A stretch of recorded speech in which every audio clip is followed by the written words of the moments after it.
tenemos esta fase de la formulación de los proyectos de residuos sólidos, que trata de la evaluación propiamente dicha de un proyecto de residuos sólidos.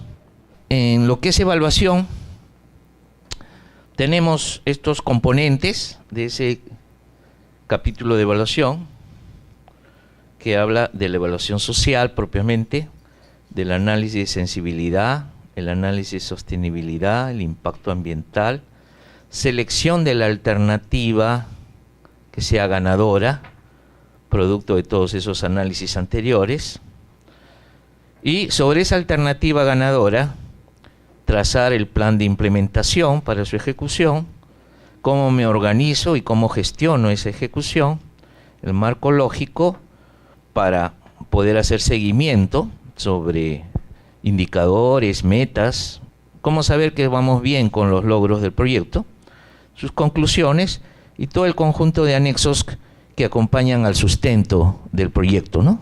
Entonces, en la primera parte, evaluación social, que perseguimos con la evaluación social, dice, a diferencia de la evaluación privada, es determinar la determinar la rentabilidad del inversionista. Aquí necesitamos determinar la rentabilidad para toda la sociedad en su conjunto.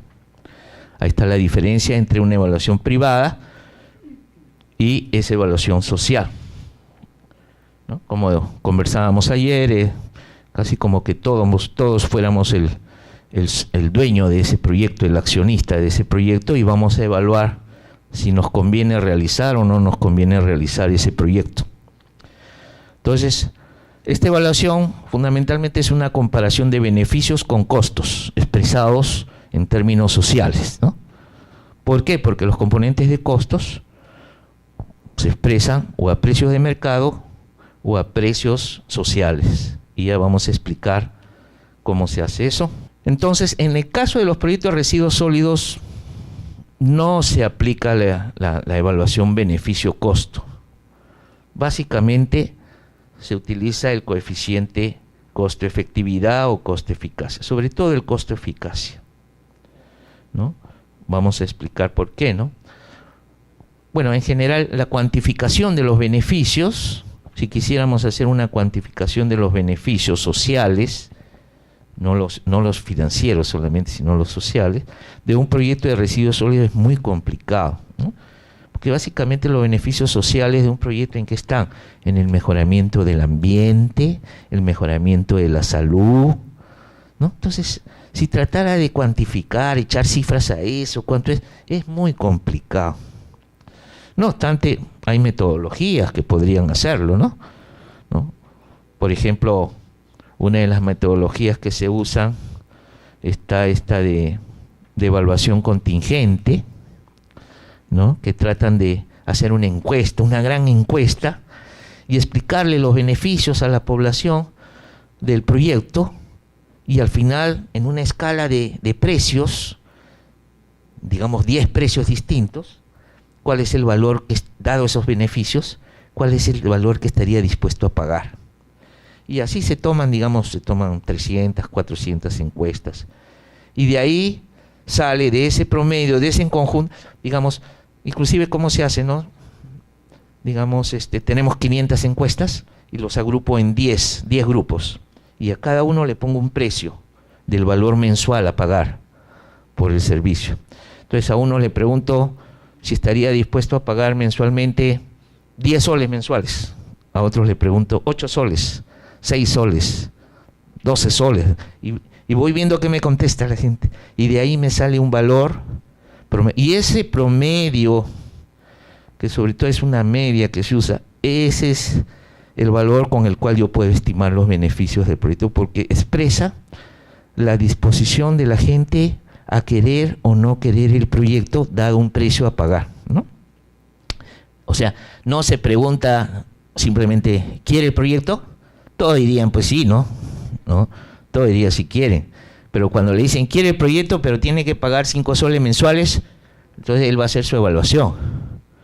De decir, caramba, en esta parte todos los beneficios que puede traer, menos enfermedades, que no haya quizá olores o insectos o vectores, y 5 soles que voy a sacrificar de mi presupuesto familiar, hace ese balance en el cerebro y dice, ok, sí, estoy de acuerdo, o otro dice, no, no estoy de acuerdo.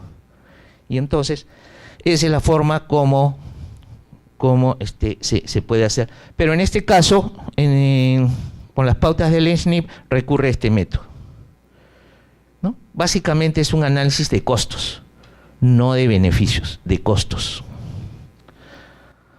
Entonces, pero también, no obstante que no los puedo cuantificar, por lo menos el SNP dice, haz una relatoría de todos esos beneficios que sabes que están ahí presentes, los expresas entonces cualitativamente, ¿no?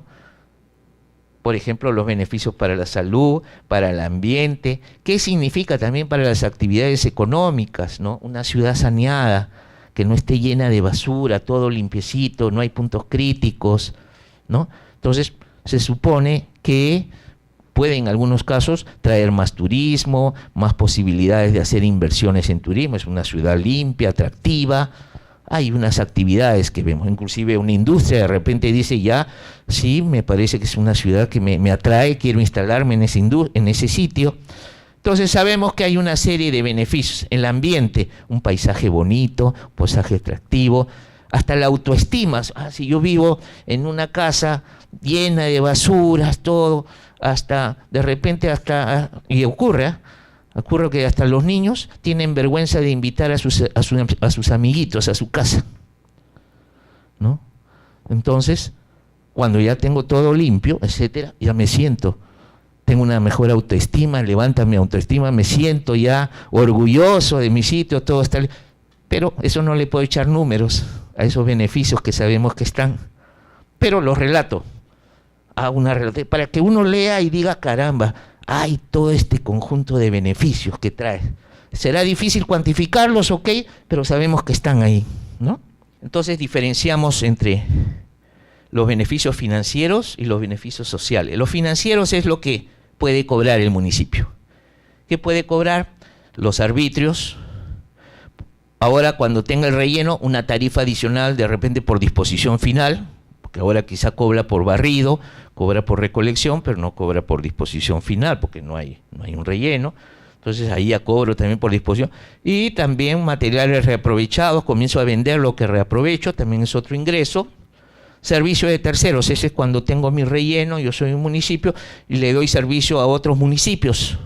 Y le vendo esa capacidad para recepcionar sus residuos y tenerlo en el relleno. Entonces todos esos son los ingresos financieros que entran a las cuentas del municipio.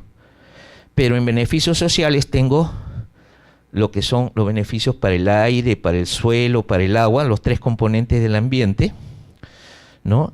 Al aire, menos polución, sabemos, con las basuras, ¿no? El agua, el suelo, posiblemente contener los lixiviados, ¿no? Que contaminan.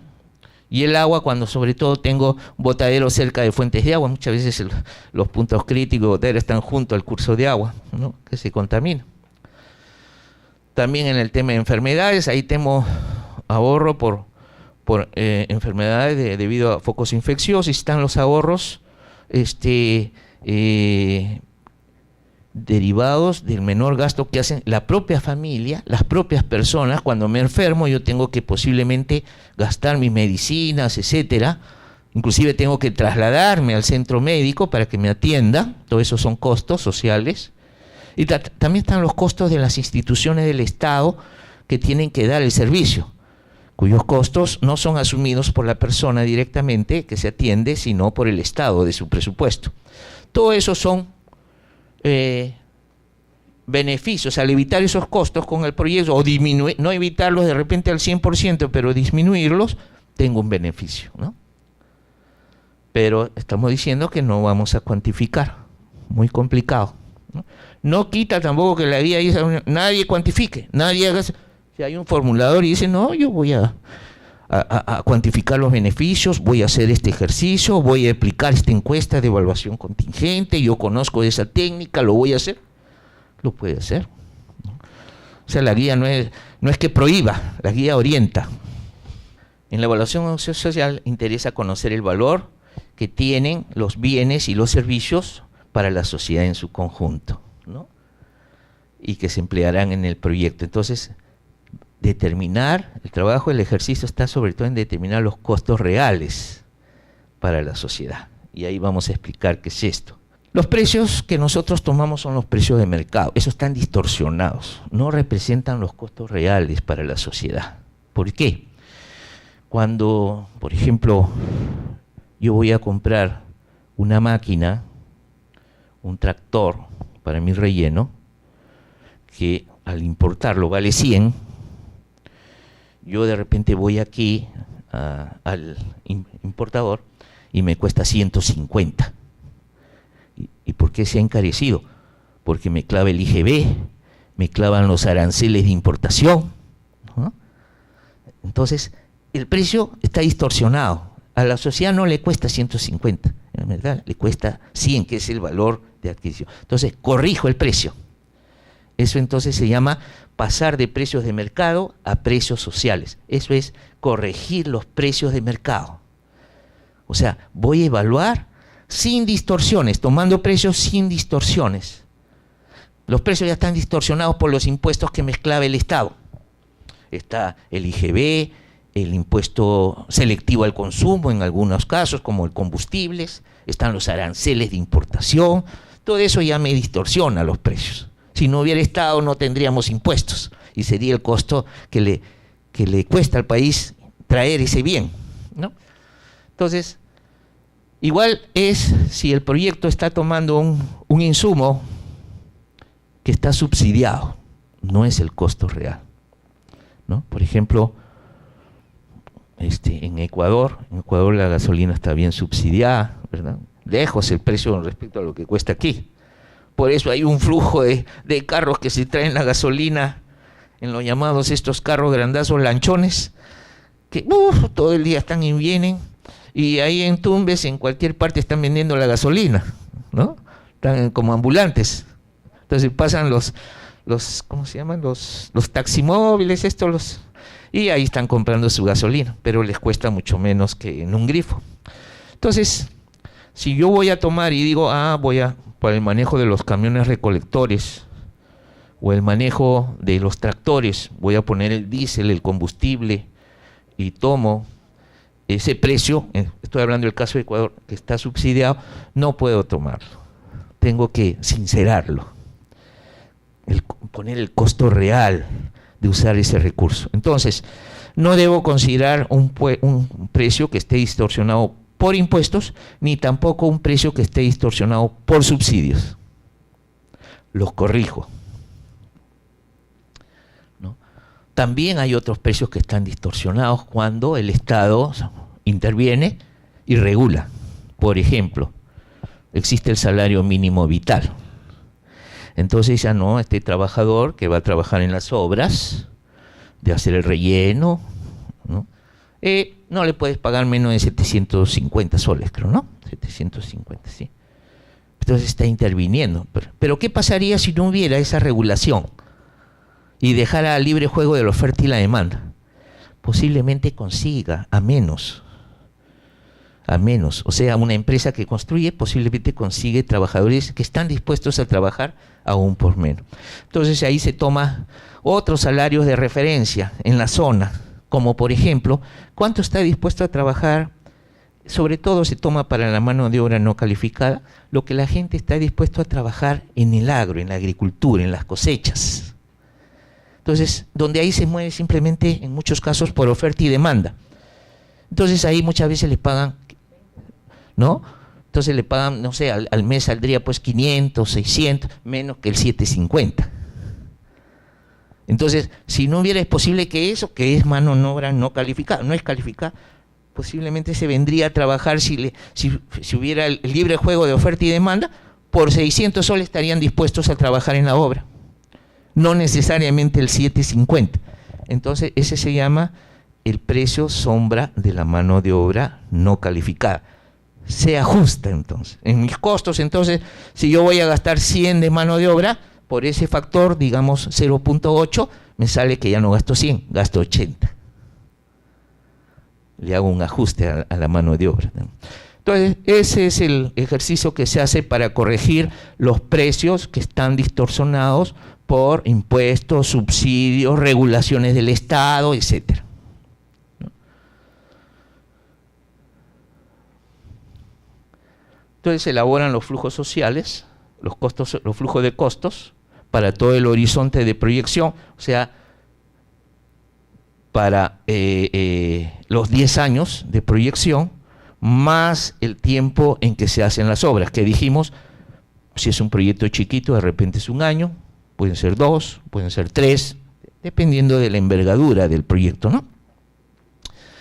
Se toman, en muchos casos, para estas correcciones, lo que dice en la Directiva General del SNIP. Hay un anexo me parece SNIP 10 o SNIP 9, donde salen ahí los factores con los cuales se hacen los ajustes, y entonces se tiene que los precios de mercado, por ese factor de corrección, entra a precios sociales. Entonces, ¿qué quiere decir precios sociales? Un precio que ya no esté distorsionado, ni por las intervenciones del Estado, que se da como salarios mínimos, como impuestos que pone el Estado, subsidios que pone el Estado. Todo eso son distorsiones que genera el Estado a los precios normales, ¿no? Entonces, esos son los ajustes que se hacen. Y, por ejemplo, en los bienes que va a usar el proyecto, que sean importados, ¿no? Entonces traigo los camiones recolectores, los tractores, todo eso es importado, ¿no? Entonces voy aquí de repente a Ferreiros, lo voy a comprar y eso me cuesta pues 150, pero el valor CIF de ese bien es solo 100, el valor de importación. Pues ese es el costo para la sociedad, los 100 con que ingresa el país libre de impuestos, más los costos de poder llevar desde el puerto por la firma que lo traiga hasta el proyecto mismo, ¿no? Los costos de esa firma que se encargue de llevarlo hasta el mismo sitio. En los servicios exportables también de un proyecto se hace, ese es en el caso que, por ejemplo, yo voy a usar un bien, pero ese bien que voy a usar, tranquilamente el país lo pudiera exportar. Entonces, por ejemplo, combustible, y combustible es un bien transable, lo puedo exportar. Entonces puede ser que yo vaya al grifo y me cuesta pues 5 soles el galón, está súper subsidiado. Digamos, no es el caso que es aquí más bien los precios son fuertes. Está en 5, pero ese en el mercado internacional vale 10. Si el país exportara ese, si fuéramos productores además y exportadores. Entonces el costo para el proyecto no es 5, es los 10 que sacrifica el país por no exportarlo, porque ese es su precio real en el mercado internacional, 10. Solamente que aquí para el mercado interno está subsidiado. Entonces, ahí para los bienes que son exportados, estos dos se llama bienes transables, porque se pueden importar y exportar, ¿no? Y están los otros bienes no transables, o sea, por ejemplo, la arena que uso en la construcción, ese es un bien que no voy a exportar, nada. Entonces, ahí que se toma los precios que rigen en el mercado nacional. Aquí en esto sobre todo se toma los precios de importación o de exportación.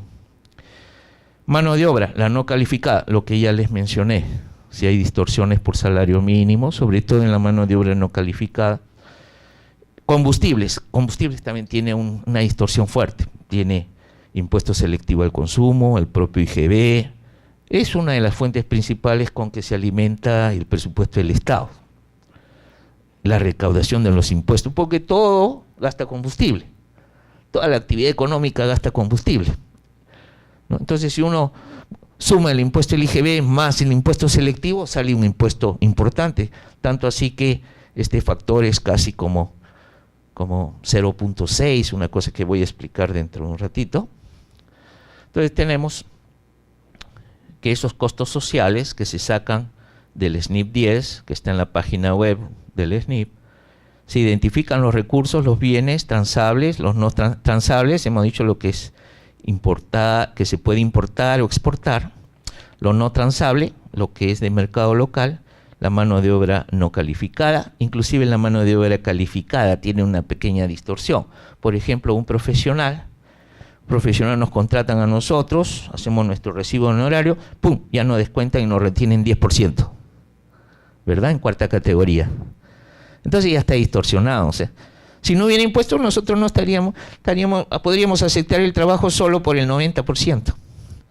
Pero pedimos 100 porque, oye, 10 me vas a quitar y se lo va a llevar el Estado. Entonces, pido 10, pido 100.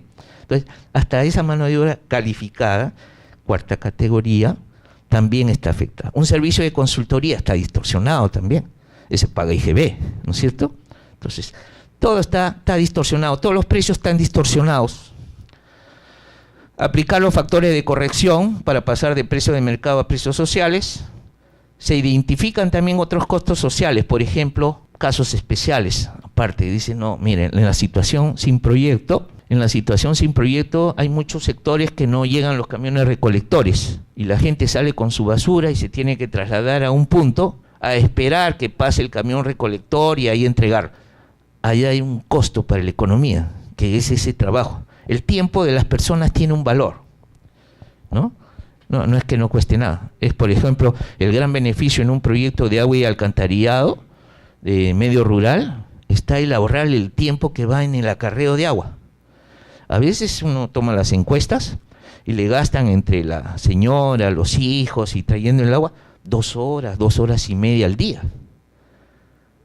Y ese tiempo tiene un valor. Inclusive el de los niños, diría, pero ¿cuál es el valor? Inclusive el valor del tiempo de los niños sí se cuantifica y está ahí.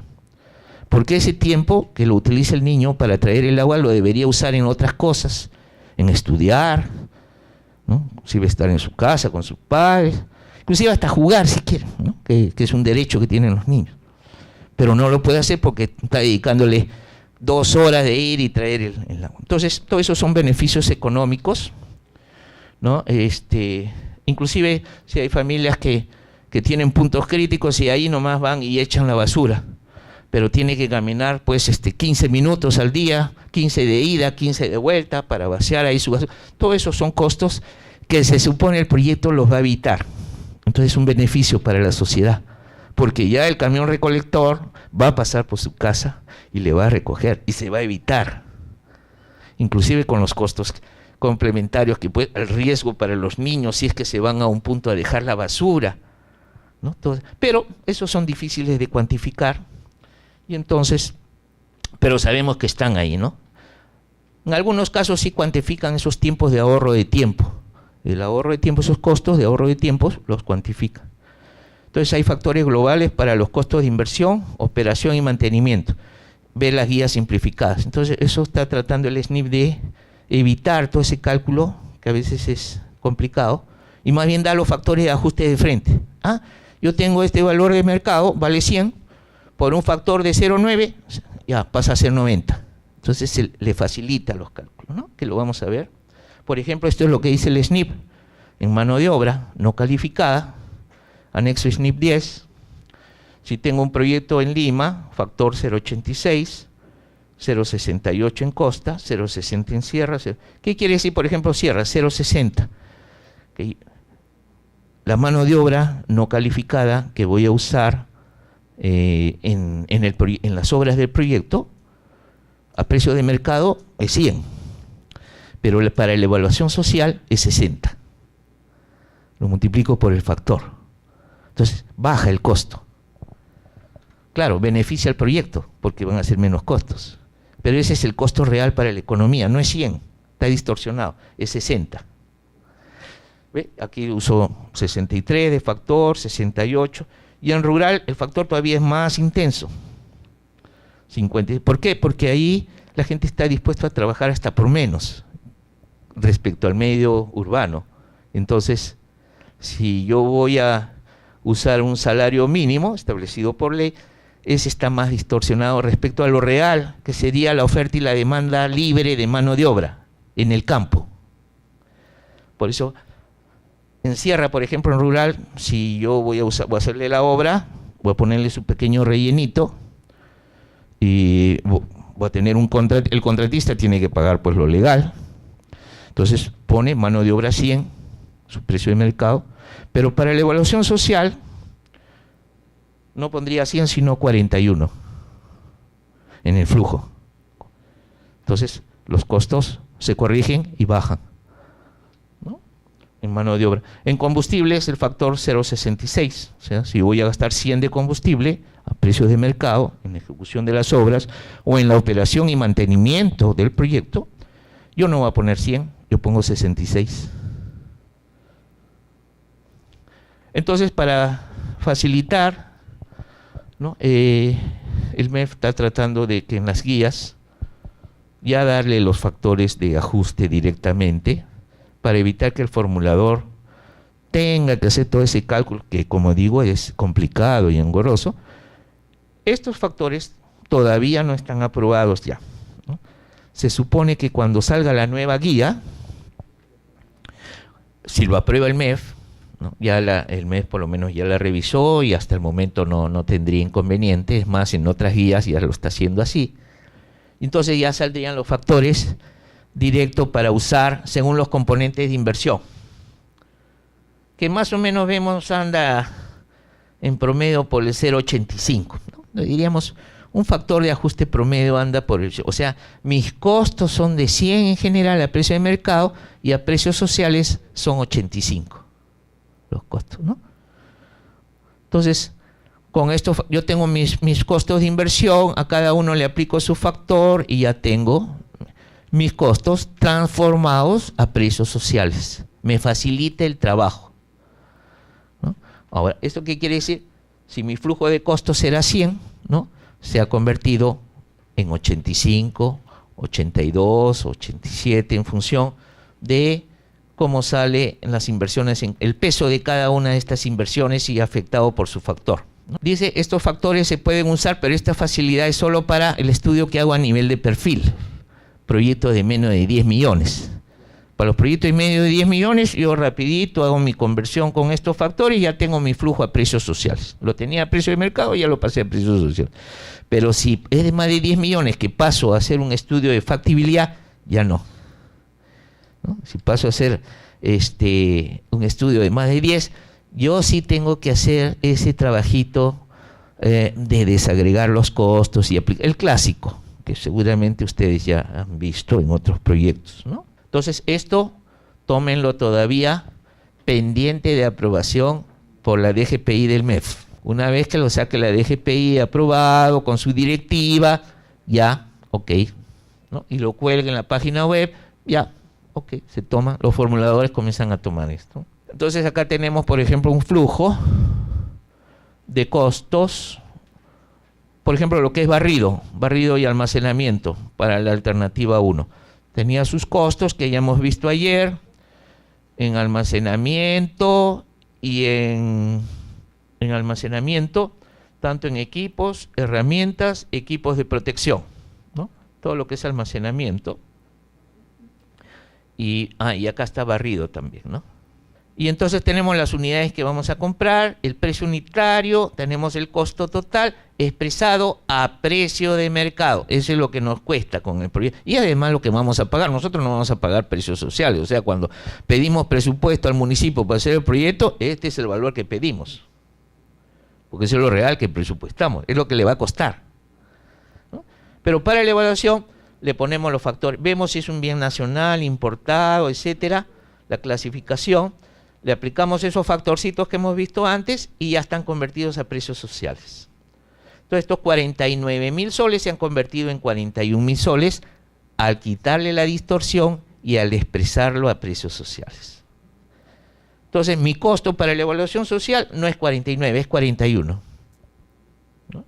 Y así lo hago para recolección y transporte, para disposición final, reaprovechamiento, los componentes de fortalecimiento institucional o gestión institucional, participación de la población, todo lo que hemos visto que entra en un presupuesto de inversiones de cualquier proyecto. Después que tenemos esto, ya esos costos, aquí tenemos primero, bueno, el primer flujo expresado todavía sin corregir, a precio de mercado, costos de inversión, reinversión y operación. Tengo el flujo total en el año 0 más los 10 años de operación. En el año 0 tengo 1.081.000 a precio de mercado y tengo también los costos de reinversión. Acá tengo en el año 3 un costo, en el año 5, en el año 6, en el año 9. Son muchas veces las reposiciones, pero también pueden estar las ampliaciones. Por ejemplo, celdas del relleno, esos son ampliaciones. Pero vehículos recolectores, eso sería una reposición. O también puede venir una ampliación, porque ya tenía 5 vehículos y el año 5 ya me quedó chico. Tengo que poner uno más, entonces tengo que comprar 6.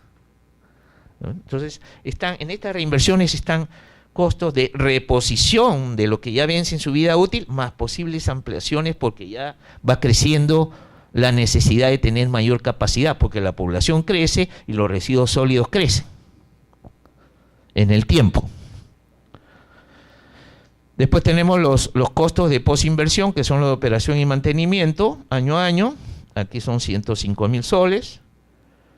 Entonces tenemos el costo total del proyecto, el flujo, ¿no? Que en el año 0 es 1.081.000 más los costos de operación, llego a 2.228.000. Es el costo total en todo el horizonte de evaluación. Pero le quito los costos de operación que ya se están dando en la situación sin proyecto, porque ayer decíamos que solo debemos tomar los costos incrementales que se generan con el proyecto. Entonces, como estos costos ya se dan, los retiramos para que salgan solo los incrementales. Entonces, en lugar de ser 2.228.000, se convierte en 1.870.000 el flujo que debemos usar para la evaluación. Pero esto todavía no está corregido. Entonces, a precios, este cuadro sí ya está a precios sociales. Ya se le aplicaron los factores de ajuste para expresarlos a precios, los precios de mercado, a expresarlos a precios sociales. Entonces, todo ya está a precios sociales. Entonces, si vemos cuánto era aquí, aquí teníamos 1.081.000 de inversión a precio de mercado y a precios sociales es 900.000. Y los costos operativos andaban más o menos en 96.000, por ejemplo, el año 1, y a precios sociales se ha convertido solo en 54.000. Se ajustaron. Por lo general el flujo baja. Los costos expresados a precios sociales son más bajos que los de precio de mercado. Le he quitado la distorsión, sobre todo los impuestos. Todo tiene impuestos. Eso me distorsiona los precios, ¿no? Entonces aquí tengo el flujo sin distorsiones. Todos estos flujos, todo de inversión, de operación, no hay distorsiones. Ya los corregí.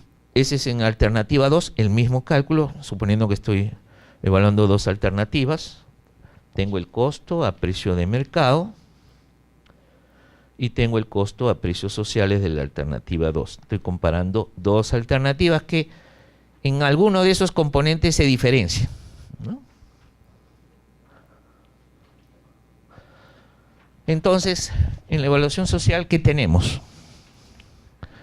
Tenemos sobre todo que usar este indicador de eficacia y un indicador de efectividad. ¿En qué se diferencian los indicadores, no? El indicador de eficacia sobre todo se le está definiendo como aquel que define, como aquel que indica lo que persigo alcanzar con el proyecto propiamente dicho, con el objetivo central del proyecto o el propósito.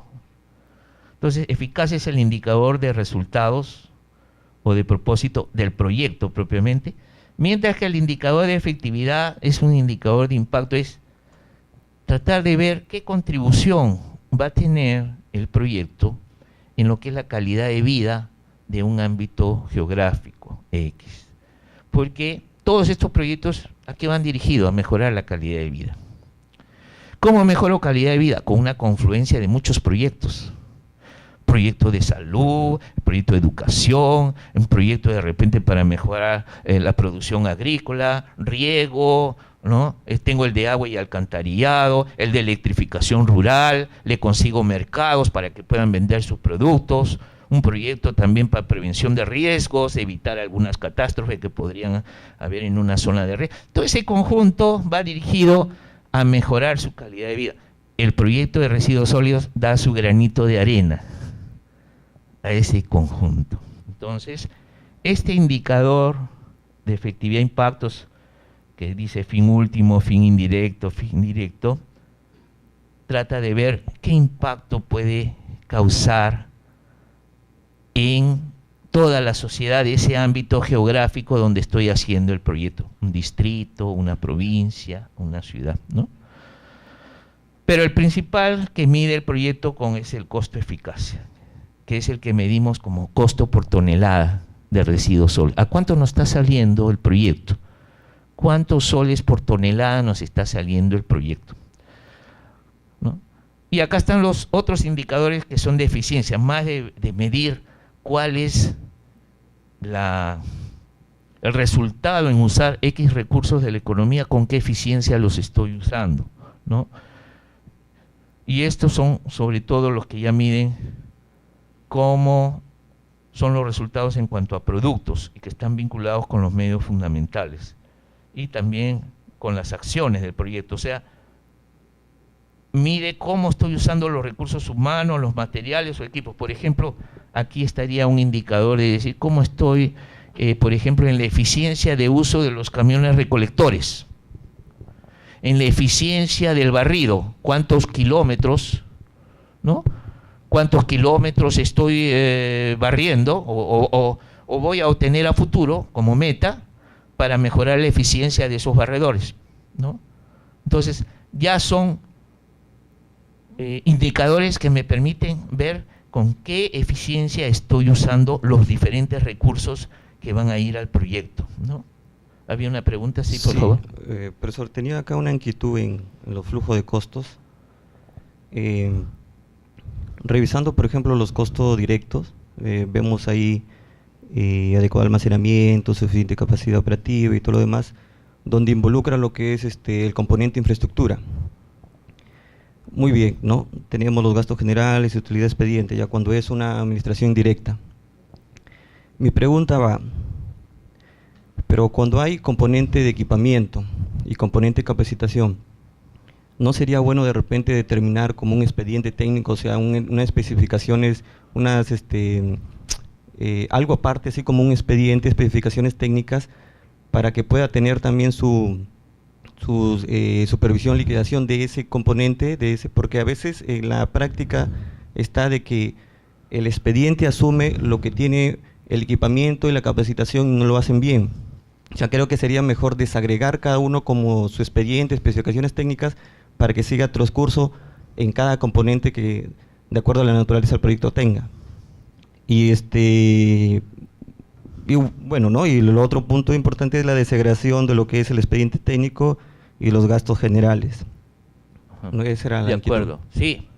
Porque en los componentes de inversión que tenemos, aquello que me lleva a obra, separamos ahí, que es el clásico, nuestro expediente técnico de ingeniería, donde tenemos nuestro costo directo y de ahí, si es que lo vamos a hacer por contrata, sus gastos generales, su utilidad.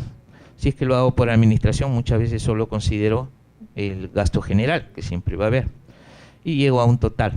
Ahora, cada uno de los componentes que tenga, por ejemplo, consultorías, adquisición de bienes, voy a hacer una adquisición, todo lleva un expedientillo. Todo tiene que hacer un expedientillo porque es como los reglamentos de adquisiciones, de obras, etcétera, lo piden.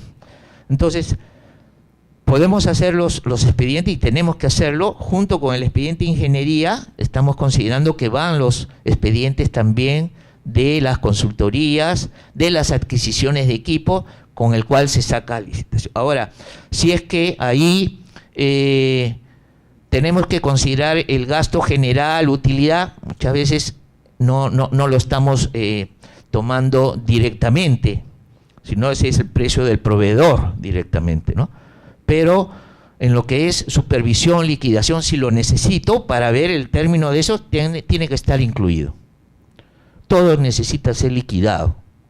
Una vez que entrega el bien, nos entregan los camiones recolectores que ya hemos comprado en una adquisición de equipos, tenemos que hacer esa liquidación final, ese trabajo de recepción de los equipos que estén ok, darle el ok a los equipos recibidos, cerrar el pago final que se tiene que hacer al proveedor y listo.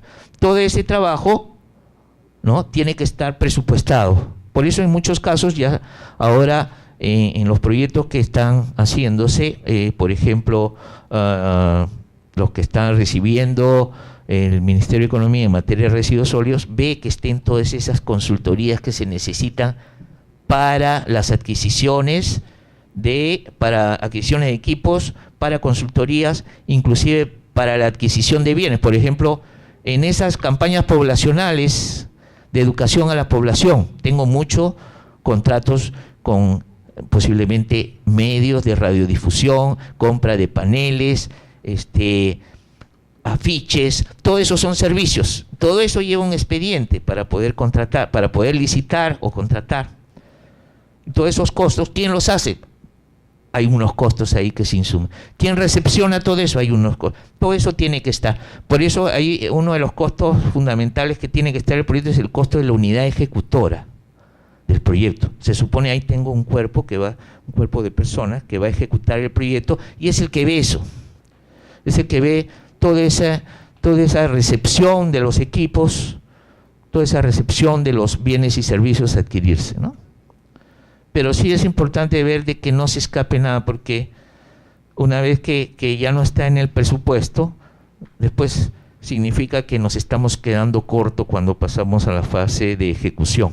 Lo principal es que no se quede nada en el tintero a la hora de hacer el presupuesto en los estudios de preinversión, ¿no? Entonces el costo eficaz es el que nos va a permitir determinar si pasa o no pase un proyecto, ¿no? Tenemos entonces que estimar los flujos de costos a precios sociales en todo el horizonte de evaluación, aplicando los factores de corrección. Paso 1, esos costos se estiman primero sin proyecto, estimar los flujos de costos sin proyecto, sobre todo esos costos de operación y mantenimiento que se dan en la situación sin proyecto, que lo hemos visto en los cuadros y que después lo restamos. El flujo de costos incrementales, restar el flujo con proyecto menos el flujo sin proyecto, y ahí nos dan los costos incrementales, que son los que se utilizan para la evaluación, solo los incrementales, ¿no? En los flujos de sin proyecto, que están los costos de operación y mantenimiento que ya se están dando ahora sin hacer el proyecto, y de ahí sale el valor actual, ¿no?, de costos sociales netos, y sale el costo eficacia. Tenemos el valor actual de los costos, ¿no?, a la tasa del 9%, la tasa social de descuento vigente que norma el SNIP, y entonces tengo el valor actual de costos en el numerador y tengo el indicador de eficacia. En el indicador de eficacia que tomamos las toneladas totales que vamos a recolectar y disponer en los 10 años de operación, que el ratio costo-eficacia es el costo promedio por tonelada de residuo sólido tratada, y lo calculamos en esta forma. Numerador, valor actual de los costos al 9%, denominador, el total de toneladas generadas y dispuestas en los 10 años de operación del proyecto. De ahí me sale un numerito, que es el indicador, ¿no? Tomamos el 9%, el indicador de eficacia es las toneladas, ¿no? Las toneladas es el indicador de eficacia, y sale el ratio costo-eficacia, como se ha dicho.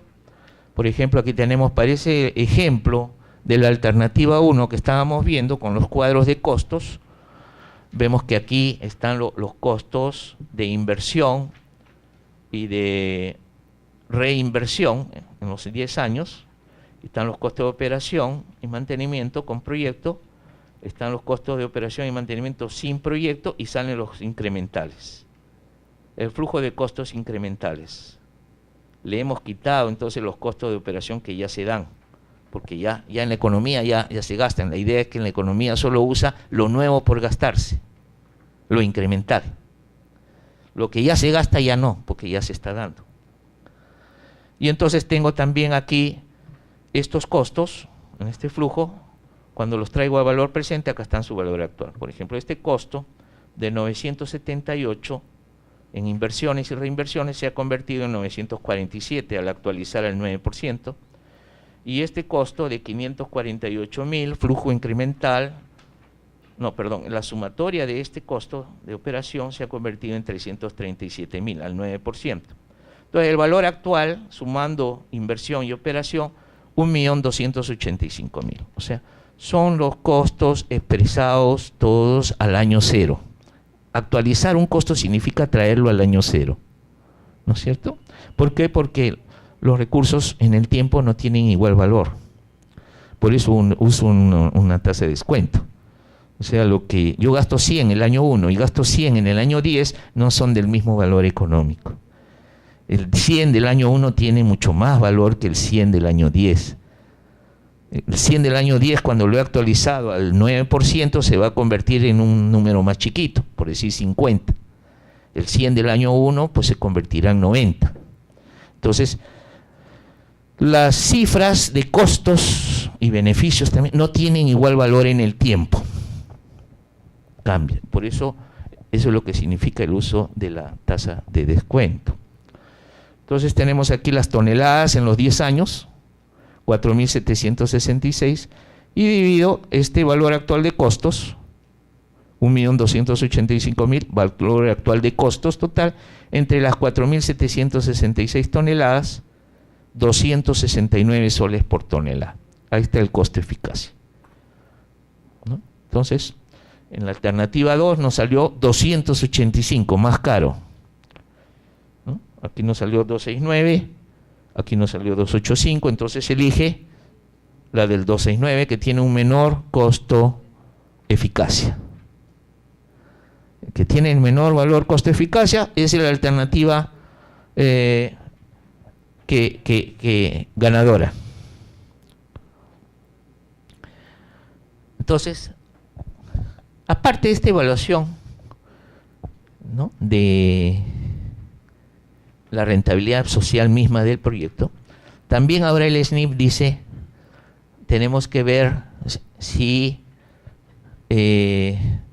puede haber riesgos para las obras, si se hace y si tengo que construir o invertir en obras para mitigar el riesgo, obras que permitan reducir el riesgo, si fuera factible de repente eliminar el riesgo. Entonces después que hemos visto ayer la identificación de los posibles riesgos, la medida de mitigación, ahí estamos invirtiendo en la medida de mitigación para tratar de reducir el riesgo, pero ahora en las nuevas pautas del SNIP está de que no podemos invertir en una medida para reducción de riesgo, no importa qué beneficio obtengamos de ella.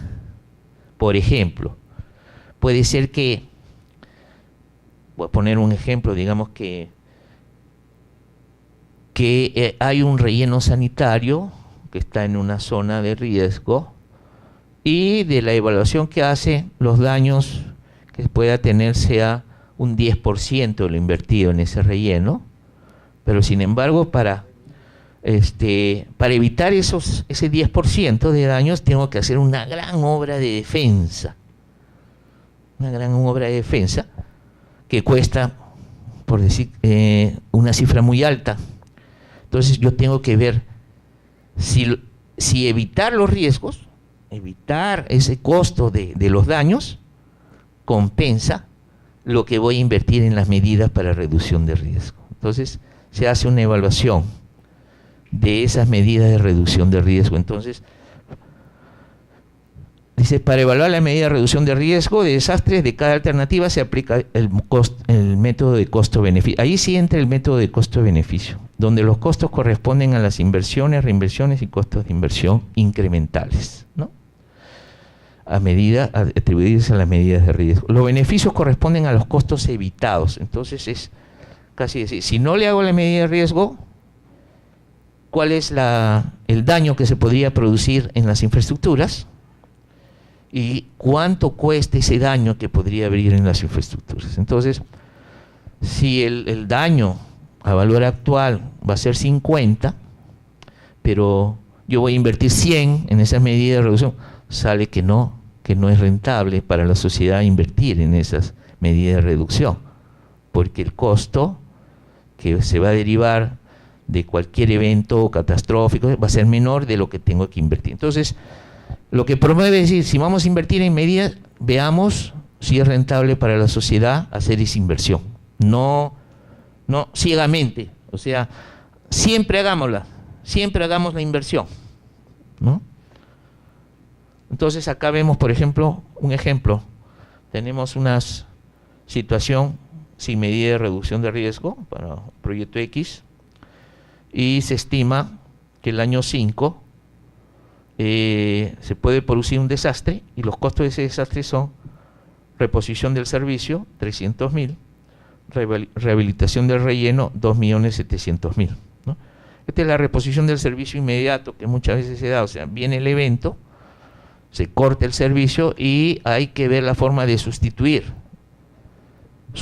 la forma de seguir brindando el servicio. Por ejemplo, si se daña el relleno, inmediatamente tendré que ver qué voy a hacer con los residuos sólidos, porque ya no los puedo llevar al relleno hasta que pueda recuperarse esa infraestructura, ¿no? Y el trabajo de rehabilitación del relleno, el tiempo que dure. De repente se me dañaron todas las celdas, ya no tengo celdas donde llevar, el camino de acceso también se dañó, ya los camiones no pueden llegar, no van a poder llegar al relleno. Ya hay que hacer toda la inversión de rehabilitación en celdas, de repente las obras civiles mismo que tengo en el relleno, ¿no? Las oficinas donde están los trabajadores, ¿no? La zona donde tengo los equipos. Entonces, todas esas obras de rehabilitación están. En este ejemplo se ha puesto 2.700.000, reposición del servicio, que es ver el método alternativo para seguir dando el servicio en el corto plazo, ¿no? Por ejemplo, digamos, para no hablar solo del caso de residuos, pero en agua potable sí es clásico, inmediatamente reposición de servicio, dice, vayan los camiones tanqueros a suministrar servicio, porque por la red no está llegando a las casas. Tampoco sale el desagüe, porque se han colapsado las tuberías y hay alguna forma que poner tuberías paralelas, equipos de bombeo. Entonces, es como reponer el servicio de inmediato, ¿no? Que aquí sería, en los proyectos de residuos, sucedió que se me dañaron los camiones recolectores, porque justo estaban en una zona que ha venido un derrumbe y el único recolector que tengo se dañó. Y entonces ahí tengo que ver cómo repongo el servicio, ¿no? De repente alquilo, busco quien me ayude con un vehículo nuevo y ese es el costo que se ha puesto aquí. Entonces, esta es la situación sin medidas. Ahora, ¿a qué hago la medida para reducir ese riesgo? Voy a invertir 200.000 soles para tratar, les voy a hacer un muro de contención acá junto al relleno para evitar que se vengan las aguas de este fenómeno del Niño que entran por este lado, ¿no? Entonces invierto 200.000 y esa es la medida de prevención. Y además mantener esta medida de prevención me cuesta 30.000 al año en operación y mantenimiento porque hay que cuidarlo. Y entonces esta es la inversión que hago para evitar estos costos. Y acá lo tengo en este flujo. Hago la inversión con estos costos de operación para tener este beneficio.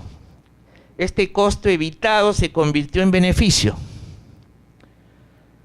¿no? Ya voy a evitar que se produzca estos costos en el año 5 por esta inversión que hago, que ya la obra le estoy acompañando con una obra de mitigación que me cuesta 200.000 y que me vale al año, cada año 30.000.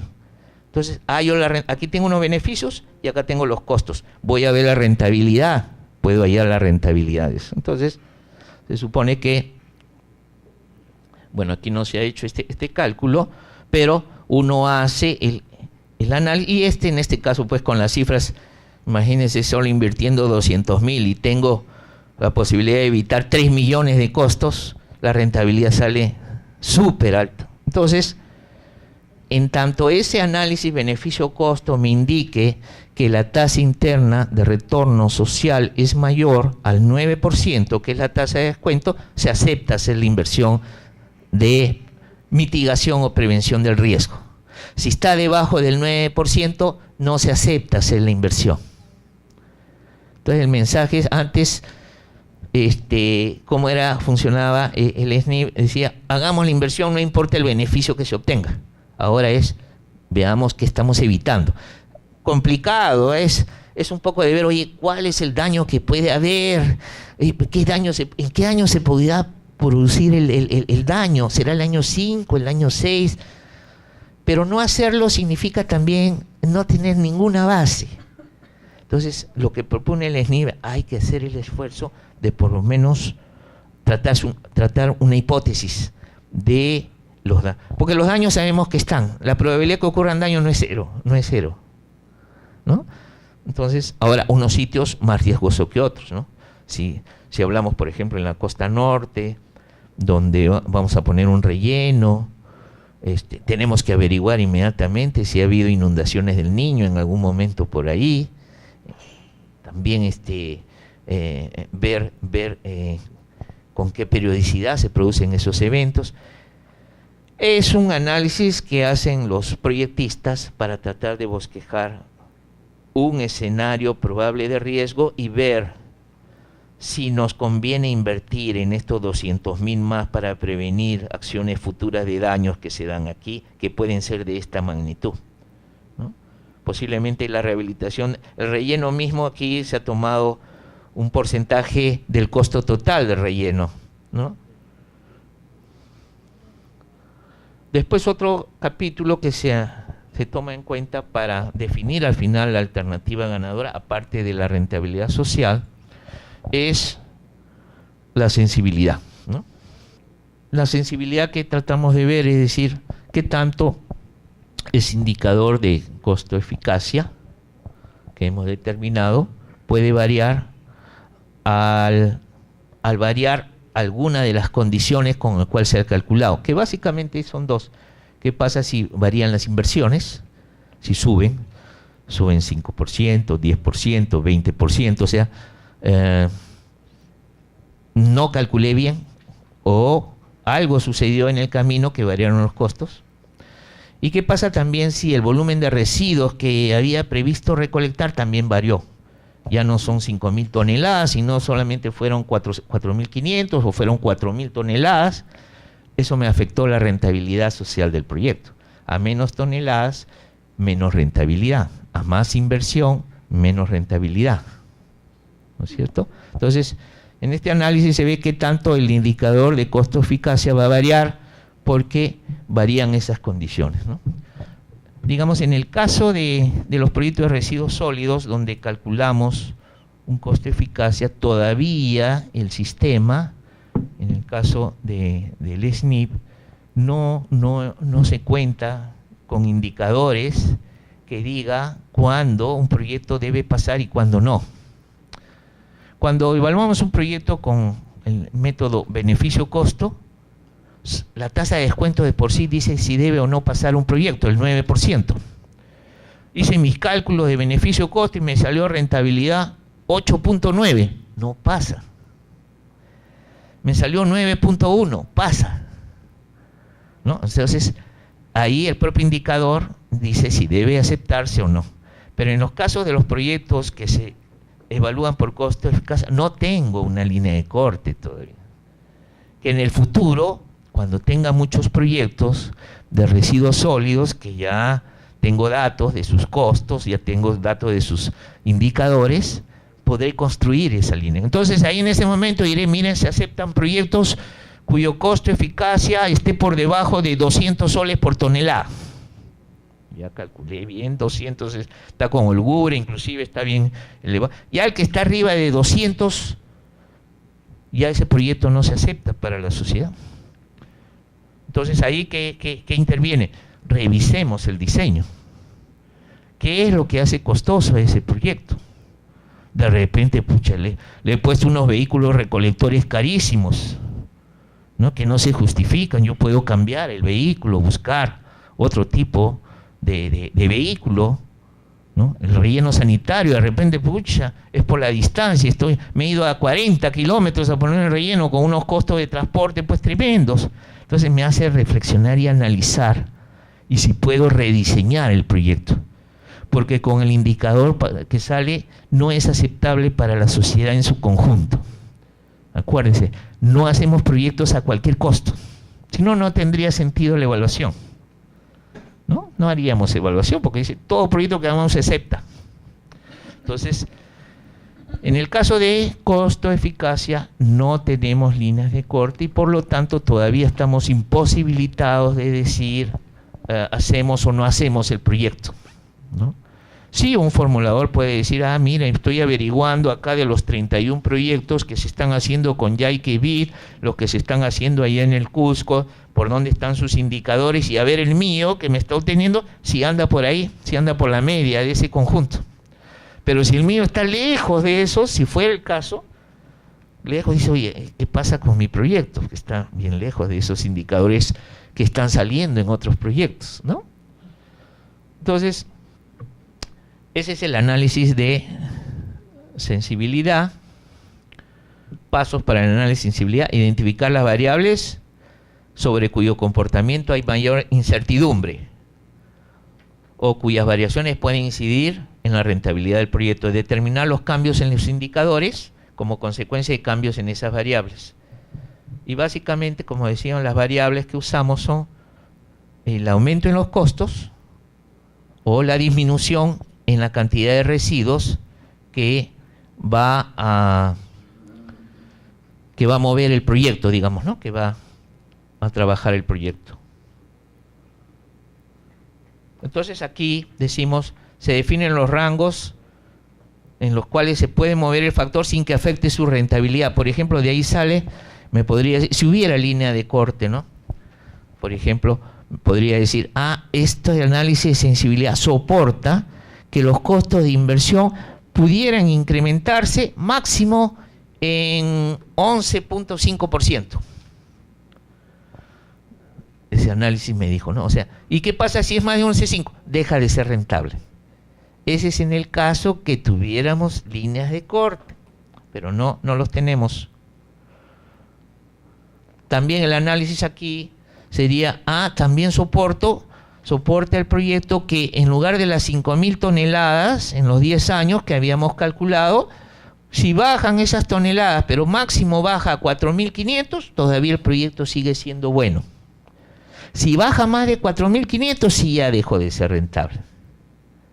O sea, la rentabilidad está en función de la cantidad de toneladas que voy a manejar con el proyecto.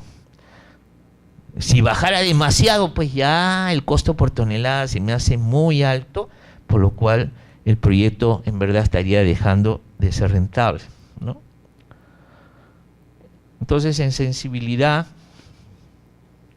tenemos estas variaciones con generación per cápita, una de las variables que movemos, y los costos de inversión propiamente. Básicamente en esos dos elementos son los que...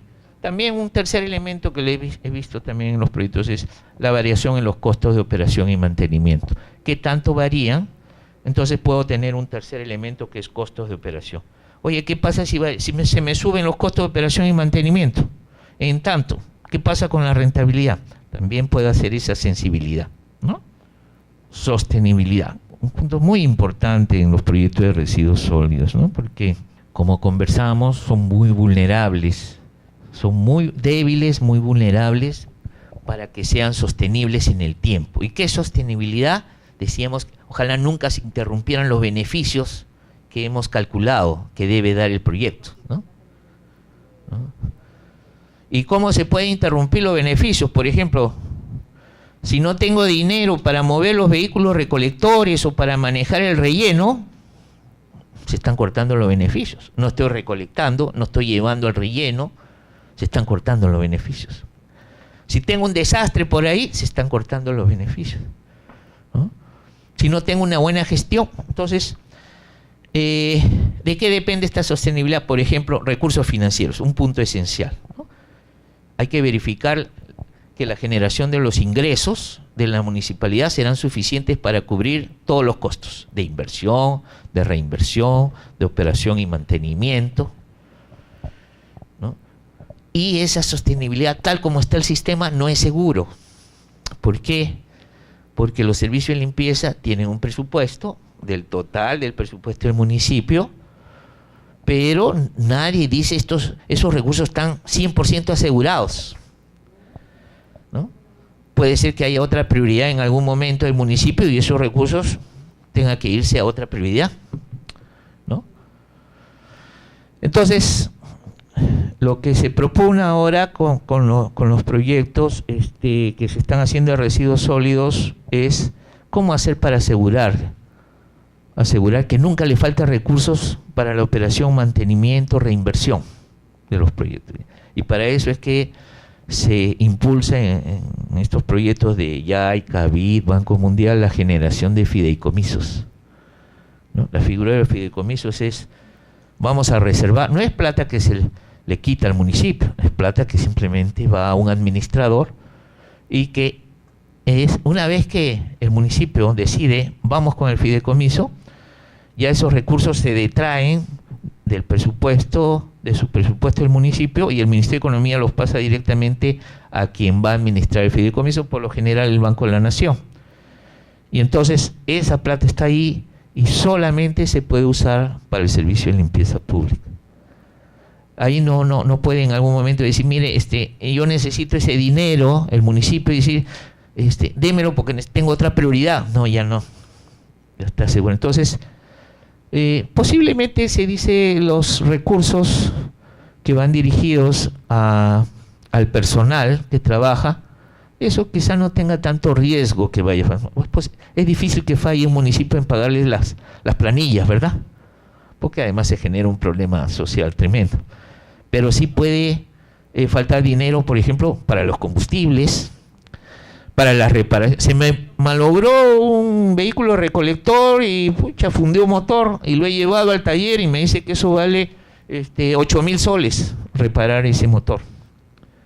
Y si no los tengo, entonces posiblemente se quede el vehículo sin seguir operando. Entonces, la idea del fideicomiso es decir, no, esa es plata para operar y mantener asegurada, ¿no? Esta es una figura en verdad que también el país está empezando a trabajar con esto de los fideicomisos, que habrá que ver en el camino cuál es el resultado que se obtiene con eso. En otros sectores ya se usa, ¿no? Pero en el sector de residuos sólidos, primero va a ser ver la experiencia con estos 31 proyectos de YAI CABID, de los cuales 14 municipios ya firmaron su fideicomiso, faltan 17 que son los que vienen, y los proyectos del Cusco, que son los que vienen, ¿no? Esos que le mencionaba de Cusco, Urubamba y Calca. Se debe disponer de un esquema financiero. O sea, un primer elemento es analizar las finanzas ahora como están. Oye, ¿cuánto estoy recaudando? Mi costo es 100. He determinado con el proyecto que va a ser 100. ¿Y cuánto es lo histórico que ya estoy recaudando con los servicios de arbitrios? Estoy recaudando, digamos, de los 100 solo me alcanza para cubrir el 20. Entonces me falta 80. ¿Y cómo lo estoy cubriendo? Es 80 históricamente, ¿cómo lo he venido cubriendo? Mira, del Foncomún se ha venido dando recursos para cubrir la diferencia, ¿no? Entonces, hay que ver para esto los fideicomisos si en verdad es factible de traer de esos recursos del Foncomún. Sobre todo, tenemos que hacer ese análisis de las cuentas financieras del municipio ahora, cómo es que se cubren los costos de operación y mantenimiento, primero en la situación actual, cómo es, y después en la situación futura con el proyecto. La fuente principal que alimenta, si ven, cualquier estado financiero para cubrir el hueco en los servicios de limpieza pública, y ahí hay diferencias. He encontrado proyectos o municipios donde me muestran su recaudación por arbitrios andaba por el 75-80%. Bastante bien, ¿verdad? Y otros municipios sí, pues 20%, 25%. Entonces hay un bagaje. Claro, siempre oye, ¿qué hace la diferencia de ese municipio para que recaude tanto? Interesante de analizar. Como para irse al sitio y tratar de ver qué es lo que hace que esa sociedad o ese servicio tenga una cobranza tan alta, ¿no? En ese caso sí veíamos, por ejemplo, sí, primer punto, que el servicio era bastante bueno. Inclusive un caso que encontramos en Villa San Juan, en Iquitos, donde han tercerizado los servicios, ¿no? Y anda bastante bien. Entonces, Tienen una empresa que le ve barrido, otra empresa que le ve recolección y otra empresa que le ve disposición final. Entonces su equipo humano que tiene el municipio es chiquito, solo para supervisar y controlar los 3 contratos.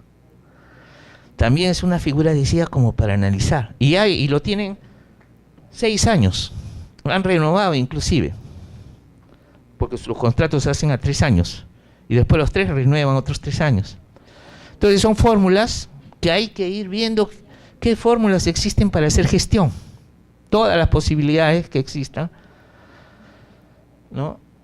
Entonces acá hablábamos de llegar de repente a firmar un contrato de fideicomiso que asegure los recursos, ¿no? Porque si no, el sistema es bastante vulnerable. No es como una empresa de agua, por ejemplo. Una empresa de agua no recibe subsidio de los municipios, ¿no? Financian su costo de operación y mantenimiento de las tarifas, inclusive les queda un pequeño monto para hacer algo de inversiones, ¿no? Entonces ahí hay mejores posibilidades de sostener. ¿Por qué? Porque tiene esa posibilidad de cortar el servicio de medida coactiva, ¿no? Si uno no paga, cortan el servicio. Entonces el servicio en residuos sólidos no tengo cómo exigir el pago. Ahora, como parte del análisis financiero es fundamental determinar las tarifas, ¿no? Los ingresos provenientes deben cubrir todos los costos. Entonces, este cálculo de las tarifas es otra tarea hacerse, ¿no? Por eso, todo eso son parte de los estudios que también deben hacerse durante la ejecución del proyecto, acompañando a las obras, todas esas consultorías que van viendo qué es la tarifa promedio que debería haber, que permite recuperar todos los costos, ¿no? Y después estructurar, hacer la estructura tarifaria, o sea, cuánto le cobra al doméstico, cuánto le cobro al comercial, cuánto le va a cobrar a los colegios, a los restaurantes, a los hoteles, después por barrido cuánto cobro, por recolección cuánto por disposición final, todo un cuadro, una estructura tarifaria en función de los clientes, de los usuarios y en función de cómo quiero distribuir los costos. Muchas veces se le carga un poquito más la mano al sector comercial e industrial, pensando ellos ayuden un poquito a subsidiar y financiar el sector doméstico, como en el agua potable, por ejemplo, ¿no? Entonces, en sostenibilidad tenemos estas preguntas. Si se ha definido la tarifa, nos hacemos esta pregunta. Sí se ha definido la tarifa que permita recuperar los costos o cubrir los costos. Si existe una recaudación efectiva que permita reducir, ¿no?, los niveles de morosidad, si hay un sistema de recaudación efectivo. Si no lo hay, pues hay que diseñar cómo podemos mejorar esa recaudación, ¿no? ¿Cómo puede haber otros municipios que tengan 70, 80% de recaudación? ¿Qué hacen ellos para que se tenga una recaudación tan alta?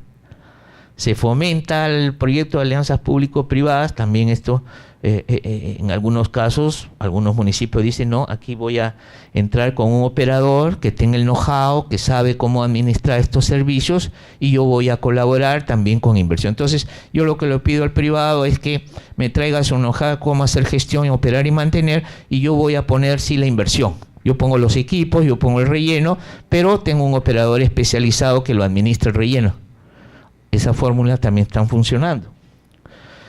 ¿El financiamiento de costo de operación es factible con los ingresos recaudados? No es factible. Entonces, ver cuáles son los subsidios que existen, y inclusive en muchos casos hay que proyectar y decir, si ahora estamos con una recaudación de 30%, trazarnos un plan y decir en los próximos 3, 4, 5 años cómo podemos ir incrementarlo. Y decir, nuestra meta, mire, en el año 5, nuestra meta es tratar de que el subsidio sea 0. Todo lo que paguen los usuarios cubre los costos. Y me trazo un plan de acción para 5 años, para crecer. Pero en estos 5 primeros años voy a tener que seguir subsidiando y ayudando al servicio. Sacar de Foncomún, de otros lados, que me sacrifica hacer otros gastos. Eso debería salir de los usuarios, sin embargo estoy sacrificando ese monto. Entonces me trazo un plan de acción. Los proyectos deberían, por lo menos, sí, en esta etapa, porque hay que aprovechar la etapa de inversión. Voy a traer un consultor que me haga ese trabajo y me presenta un estudio. Estrategias para aumentar recaudación. Se supone que es un experto y él me va a decir cómo puedo actuar. Inclusive en algunos sitios, en otros países están usando una fórmula que es los contratos de profesionalización, se llama, que consiste en que hay firmas que van acompañando a los municipios durante un periodo de tiempo en una asesoría constante, de ir viendo los mecanismos para ir mejorando la gestión, ¿no? Lógicamente hay que tener un presupuesto para pagar eso, ¿no? Pero lo están haciendo en otros sitios.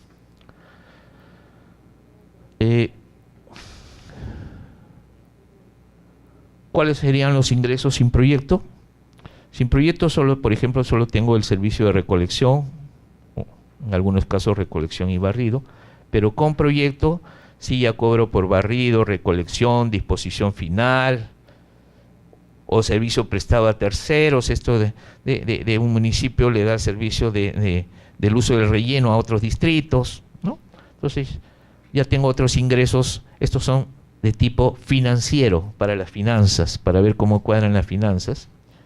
Por ejemplo, en este caso tengo la generación total de residuos en toneladas año. Tengo aquí la tarifa que ha salido, que se debería cobrar para recuperar los costos por este monto, y la recaudación cómo va aumentando, ¿no?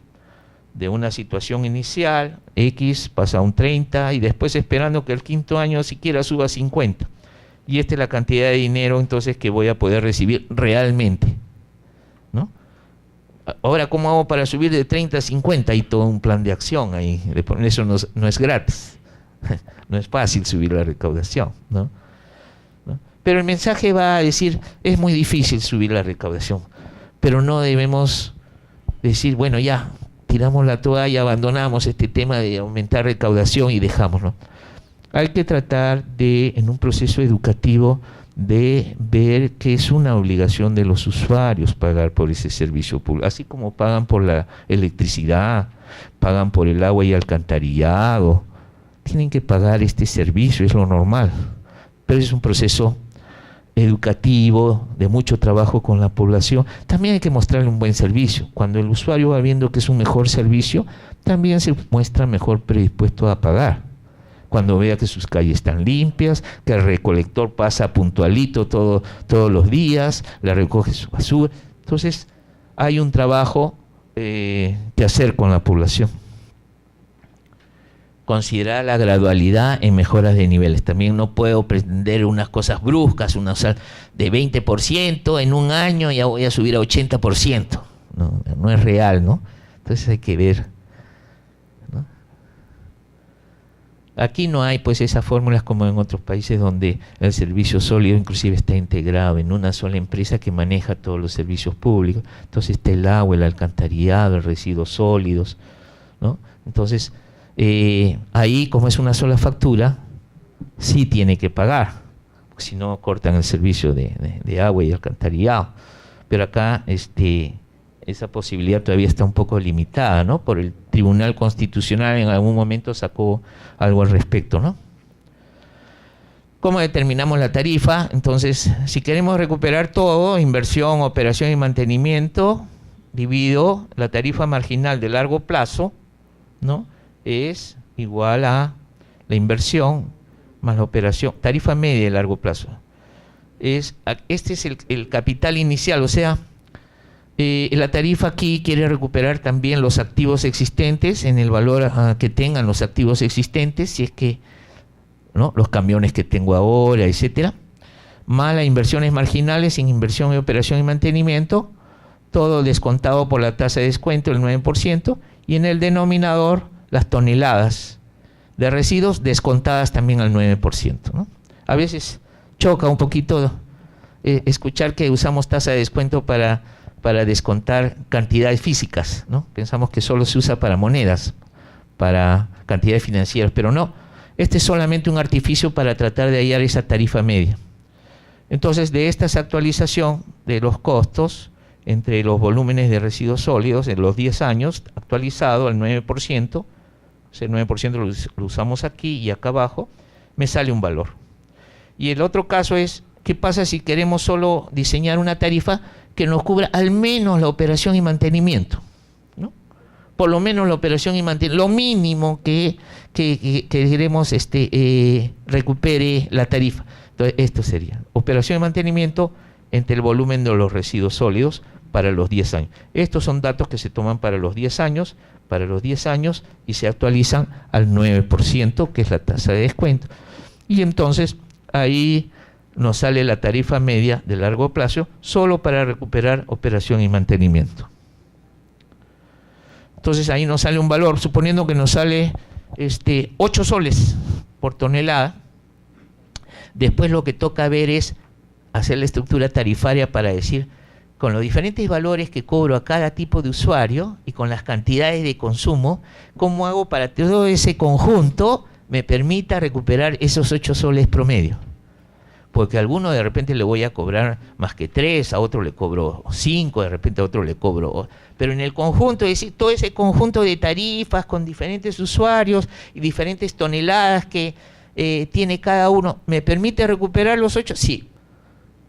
Otro aspecto, capacidad de gestión, que analizamos aquí, que la municipalidad tenga la capacidad económica, técnica y administrativa para ejecutar el proyecto, ¿no? Y el manejo de los fondos asignados al proyecto. Entonces hay que ver, ¿está en capacidades para manejar el proyecto? Entonces, muchas veces juega la magnitud del proyecto, ¿no? Si el proyecto históricamente, el municipio históricamente se ha manejado en el costo de sus proyectos ha sido en el orden de 1 millón de soles, 500.000, 1 millón, y de la noche a la mañana viene un proyecto pues que le va a costar 8 millones de soles, dice, va a estar en capacidad, esa capacidad interna del municipio para manejar ese esfuerzo. Entonces hay que analizar eso.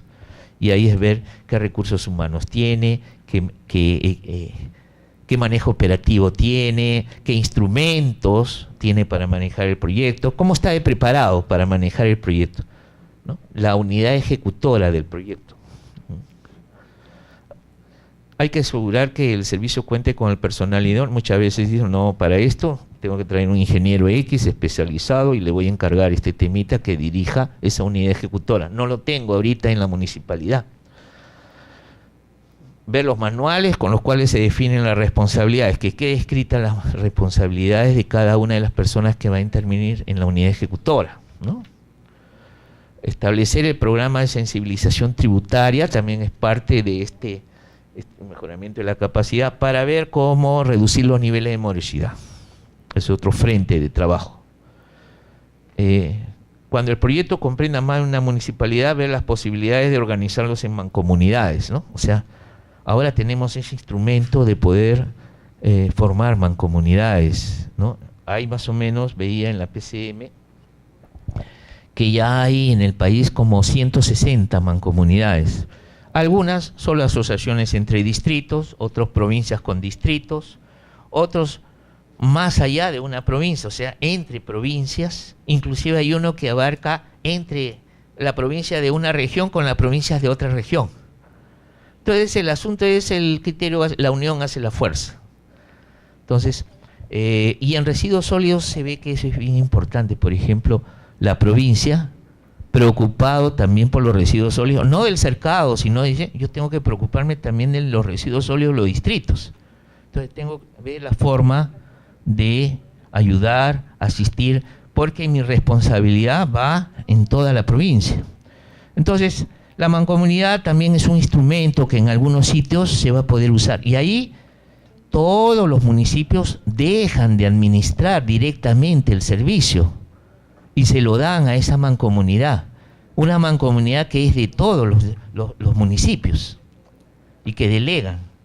El cuerpo directivo de una mancomunidad está dado por todos los alcaldes, tienen un gerente general, tienen sus cuerpos y administran. No se hace una mancomunidad, no se hace solo para un tema, por ejemplo residuos, sino para varios temas, ¿no? Hasta ahora las mancomunidades están trabajando, básicamente se han formado para generar proyectos, pero todavía no hay mucha experiencia para administrar servicios, que es lo que necesitamos aquí, una mancomunidad que pudiera administrar servicios. Entonces, esa es una nueva fórmula, ¿no? Que está, también existe la normatividad y hace mucho énfasis, si ustedes ven la ley de residuos sólidos o el reglamento, también está la figura, o la ley orgánica de municipalidades, también se puede crear una empresa municipal, así como tenemos una empresa municipal de agua potable, alcantarillado también, que es de los municipios, puede tener su empresa de residuos sólidos, ¿no? Y donde dice, no, oye, yo provincia me asocio con todos los distritos y vamos a tener nuestra empresa. El único problema ahí es, a diferencia de las de agua, es que es una empresa que estaría permanentemente subsidiada, ¿no? Que ahí como que distorsiona un poco la figura de empresa. Normalmente la figura de empresa dice va a ser autosostenible, ¿no? Entonces, esa es la única limitación, pero no quita que se pueda hacer, ¿no? Si es que dicen no vamos a asociar, no en una mancomunidad, sino en una empresa más sólida y que va a ser manejada por un cuerpo técnico exógeno, y ese maneja. La ventaja también de una mancomunidad, todo actúa como vasos comunicantes. Ya no veo solo mi servicio de mi distrito, sino de todo el conjunto. Entonces puede ser que en algún momento digo, oye, necesita ayuda ya el distrito tal, porque se le han acumulado los residuos en los puntos críticos, y vamos a enviarle 3 recolectores ahí que levanten todo eso, o 3 volquetes que levanten. Listo. O sea, los recursos yo los puedo, ya no son de una ciudad, ya es del conjunto. La eficiencia que veo es del conjunto, ya no distrito por distrito, ¿no? Inclusive dice, oye, acá vamos a enviarle al ingeniero sanitario tal que vaya a ayudar a los distritos tal en el manejo, o el experto tal. Entonces puedo aprovechar mejor los recursos para un ámbito territorial, ¿no? Capacidad de gestión, ¿no? Seguimos con capacidad de gestión. Establecer las medidas necesarias para evitar conflictos potenciales en la etapa de operación y mantenimiento. Eso sobre todo en el trabajo que hemos hecho en el análisis de los involucrados, ver si podemos tener posibles conflictos a futuro. Por ejemplo, hay que tener mucho cuidado con el tema de conflictos que podrían haber con los recicladores, ¿no? Con algunos, a veces estos negocios o viviendas que pueden haber en el transcurso de la vía que lleve hasta el relleno sanitario, prever, digamos, cualquier posibilidad, pero para eso siempre hacer participar a los beneficiarios, más allá de la etapa de ejecución del proyecto, en la operación del proyecto. Entonces siempre tenemos a los beneficiarios como un aliado del proyecto, ¿no? Hacer los trabajos de sensibilización, información a la población y autoridades, establecer sistemas de supervisión, control y monitoreo, ¿no? O sea, todo servicio debe trazarse indicadores de gestión y después seguirlos y ver cómo está yendo el mejoramiento de esa gestión, ¿no? Si no tengo un derrotero de decir a dónde quiero llegar, ¿no? Por ejemplo, si ya tengo trazado una cantidad de recoger y disponer residuos año por año o mes por mes, y esa es mi meta, y tengo mucho menos residuos de lo que me había trazado, inmediatamente decir qué está pasando.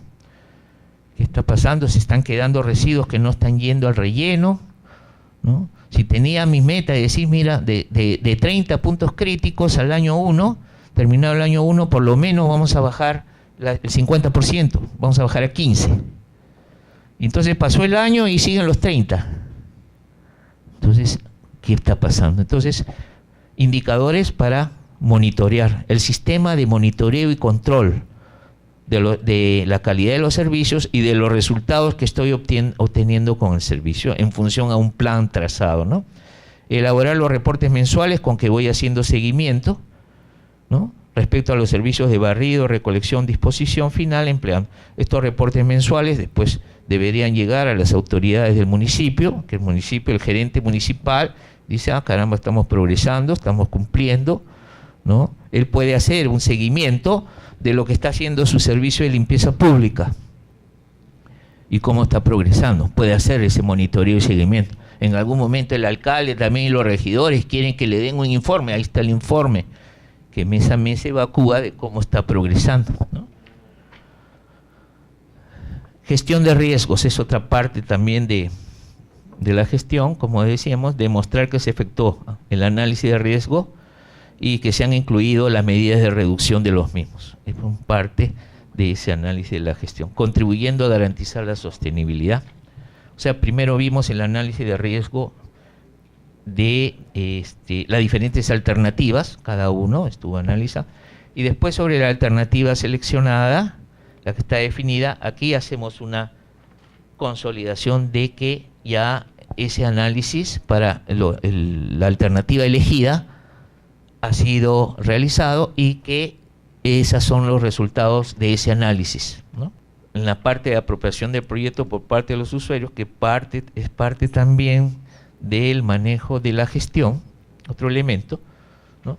Se requiere plantear las acciones específicas que motiven y convoquen a la población a participar, ¿no? En la ejecución del proyecto, esos 2-3 años de ejecución, y en la posinversión. Se puede proponer ahí realizar talleres, focus group, uso de medidas de comunicación, concursos, desfiles, entrega de materiales informáticos y educativos, colocación de paneles, etcétera, ¿no? Los focus group, por ejemplo, es un instrumento que permite reunir a todos los usuarios de diferentes zonas de la ciudad, ¿no? En un conversatorio, como estamos haciendo ahora, y escuchar de cada uno qué opina del servicio de limpieza pública, qué sugerencias tiene, ¿no? Qué cosa debería mejorar. Si ahí sale, pues, sí, que este camión que pasa por mi lado bota toda la basura, sí, creo que el 50% de lo que le entrego la tira en la ciudad, ¿no? Los olores son tremendos, es impuntual, ¿no? Dice que va a llegar a las 10, total llega a la hora que quiere. Entonces se va escuchando qué son los pedidos de la población para hacer la medida correctiva, el ajuste, ¿no? En lo que es mantenimiento y equipos, otro componente de la sostenibilidad. Todo esto que estamos viendo es parte de la sostenibilidad. Todo es parte de la sostenibilidad.